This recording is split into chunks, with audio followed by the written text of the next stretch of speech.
बिस्मिल्लाह जी, अस्सलाम वालेकुम सारे दोस्तों मित्रां। मेरे नाल ने मेरे बड़े सोहने वीर निके मित्र जनाबे असद अब्बास राज साहब। बिस्मिल्लाह जी। तो असी इस टाइम जनाबे वाली मौजूद हाँ। ये दसन वाली केड़ी गल है, आप ही वेख लो। आड़ा रिजर्व नेचर रिजर्व जनाबे वाली ये हदूद ने ज़िला चकवाल की शुरू हो रही जेलम तो और पहाड़ी के बिल्कुल उत्ते आड़ा यूनियन कौंसल है चूहा सैदन शाह दी, चूहा सैदन शाह ज़िला चकवाल।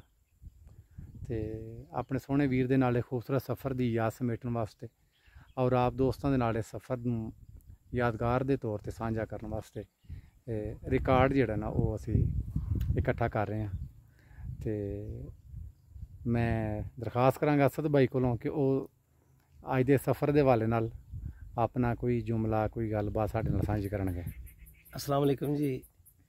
सब तो वड्डी एजाज़ वाली ये गल है कि अली भाई नाल सफ़र जिन्नी बारी भी साझा किया है अदब नूं बड़ा समेटिया है।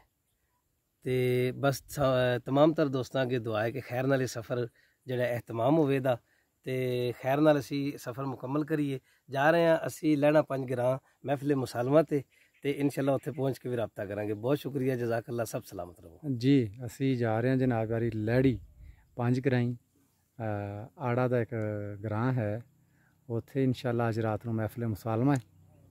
तो दिन टाइम नाल ही निकल आए सी तां जे चलो बंदा रस्ते च फितरत दियां जिहड़ियां खूबसूरतियां ने तुसीं देख रहे जे कि इन्हां नूं ही बंदा अपने नाल नाल जिहड़ा ना वो समेटता जांदा है कि अपने वास्ते तो बंदा जींदा ही है। तो अगर जिहड़ा वो कोई चंद लम्हे बंदा फितरत की आगोश च फितरत की झोली च कड्ढे तो यकीनन बड़ा एक ना इंसान नूं एक होर दुनिया च ही लै जांदे ने।